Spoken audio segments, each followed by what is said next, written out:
Bonjour à tous et bienvenue dans ma deuxième vidéo. Aujourd'hui, pour commencer, je vais vous parler des résolutions du Nouvel An. 40% des gens en prennent, mais à votre avis, quel est le pourcentage des gens qui tiennent leurs résolutions tout au long de l'année? Et oui, c'était la réponse C. En effet, moins de 10%, donc c'est-à-dire environ 8 à 9% des gens tiennent leurs résolutions tout au long de l'année. Euh, Effectivement, c'est moins d'une personne sur 10, c'est très peu. Et la majorité des gens tiennent leurs résolutions environ 2 à 4 mois. Et donc, la question se pose, comment tenir une résolution, enfin moi surtout la résolution ici, ce serait l'apprentissage d'une langue sur le long terme. Parce que oui, apprendre une langue, ça se fait pas sur 2 mois, voilà, c'est un processus qui prend beaucoup de temps, il faut que ce soit quotidien. Donc s'il faut apprendre, il faut cet apprentissage-là, il faut vraiment s'y mettre, être motivé. Mais parfois, on n'a pas toujours le temps, voilà, pas toujours la motivation. Mais ça, c'est pas grave, ça arrive à tout le monde. Donc aujourd'hui, avec les principes du livre de Atomic Habits, on va voir comment rester consistant et motivé. Donc, première règle, la règle de boucle d'or, comme l'appelle l'auteur James Clear, donc qui stipule que le pic de notre motivation est atteint lorsque la tâche n'est ni trop simple ni trop compliquée.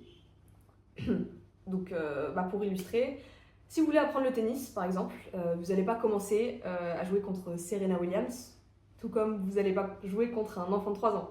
Voilà, il faut juste adapter son apprentissage à votre niveau. Donc pour ça, je recommande fortement des tests de niveau en ligne pour les langues. Voilà, ça existe pour toutes les langues. Vous faites un test, ça vous donne votre niveau.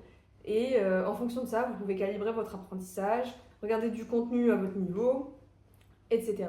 Donc voilà, c'est le premier principe qui est plutôt logique, mais très important quand même. Ensuite, deuxième règle, le rendre attractif. Faut que cet apprentissage de cette langue, faut que ce soit du plaisir. Voilà, faut pas que ce soit une corvée. Enfin, moi je recommande vivement de le faire à travers quelque chose qui vous intéresse, qui vous plaît. Moi je sais que j'aime beaucoup apprendre en regardant des vidéos YouTube, des émissions. Voilà, moi j'aime beaucoup la pâtisserie, la cuisine, donc je regarde le meilleur pâtissier algérien. J'aime beaucoup la géopolitique, donc je regarde des vidéos d'analyse de géopolitique par un youtubeur jordanien. Je vous mettrai sa chaîne en description, très bien d'ailleurs. Et donc voilà, il faut apprendre avec ce qu'on aime.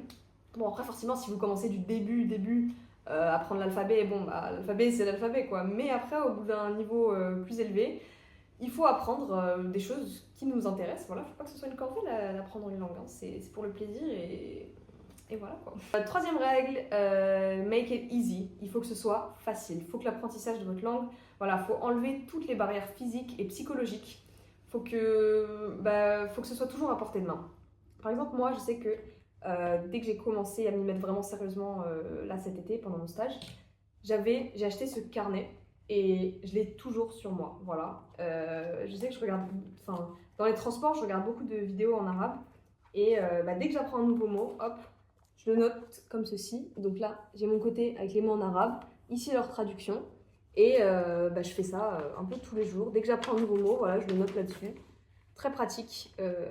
Bon, voilà, il a un peu vécu la guerre. Genre, vraiment, je le ramène partout avec moi. Donc, il y a des taches de café, d'eau, bref. Mais bon, il est toujours là. Et deuxième méthode aussi, c'était des petites flashcards comme ça. Voilà, pendant mon stage, vraiment, j'avais beaucoup de temps, comme vous pouvez le voir. Et donc voilà, d'un côté, j'écris le mot en arabe, le força par exemple, et de l'autre côté, j'écris la traduction, donc ça veut dire l'opportunité.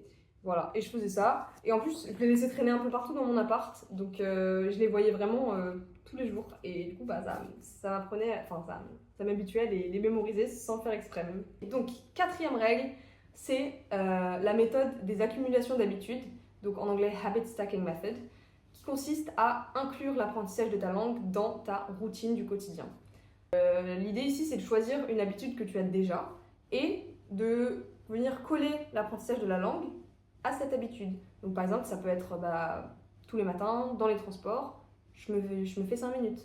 Ou tous les jours, après mon dîner, après ma pause déj, en rentrant du travail, etc. Ça va juste de se donner un horaire fixe tous les jours et de le combiner à une autre habitude. Comme ça, c'est plus fluide et on est sûr de le faire tous les jours.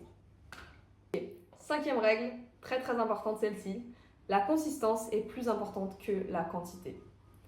Il vaut mieux faire 5 minutes tous les jours que 2 heures une fois par mois. Je conseille vraiment d'en faire tous les jours, de mettre un réveil, de le caler dans son calendrier. Encore une fois, les cours d'arabe, vraiment la base des bases. Ça va aider à avoir des échéances. Voilà, toutes les semaines, si vous avez un cours, toutes les semaines, vous allez faire votre devoir. N'empêche le fait qu'il y ait quelqu'un avec qui vous faites ce cours. Moi, je sais que je prends des cours, mais juste avec une prof, et il faut pas... Voilà, il y a cette personne où il faut faire, donc vous êtes obligé, mais c'est vraiment une méthode super efficace, voilà. Et aussi par rapport à la quantité, voilà, de ne pas se donner des trop gros objectifs. Moi, je sais une méthode qui m'aide beaucoup, c'est de ne pas fonctionner, de ne pas me poser et me dire, ok, aujourd'hui je fais 1 heure, aujourd'hui je fais 2 heures. Non, moi je fonctionne par des tâches, en fait. Je me dis, ok, je me fais une to-do list, je me dis, aujourd'hui, je vais me poser pour faire de l'arabe, je vais faire ça, ça, ça.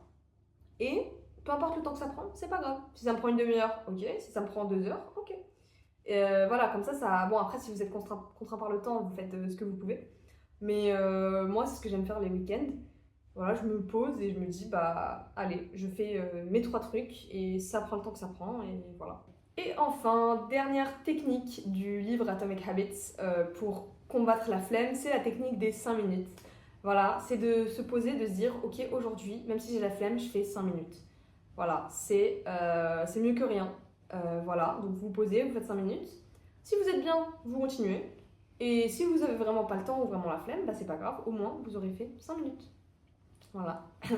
Donc c'était les conseils de James Clear, du coup, je les ai juste traduits. Et donc voilà, je sais qu'il y a plein d'autres techniques pour l'attention, notamment la technique Pomodoro, qui consiste à travailler vraiment intensément pendant sans distraction pour 25 minutes, avec 5 minutes de pause à peu près, après, et ensuite d'enchaîner comme ça.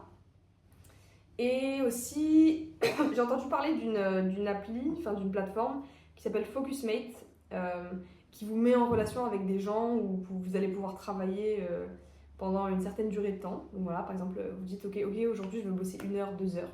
La plateforme, elle va vous mettre en contact avec quelqu'un, juste en visio, mais juste vous allez bosser ensemble. Genre vous n'allez pas parler, mais juste là à travailler avec quelqu'un, comme ça vous fait un peu un témoin pour rester concentré. Donc voilà, on approche la fin de la vidéo. Merci beaucoup beaucoup vraiment pour tout votre soutien, tous vos messages, ça m'a fait tellement plaisir. Et voilà, moi j'ai hâte de continuer, j'adore faire ça, c'est vraiment un passe-temps qui me fait plaisir. Et donc je vais essayer de poster les vidéos toutes les semaines, tous les mercredis idéalement. Et voilà quoi, merci à tous et puis à bientôt!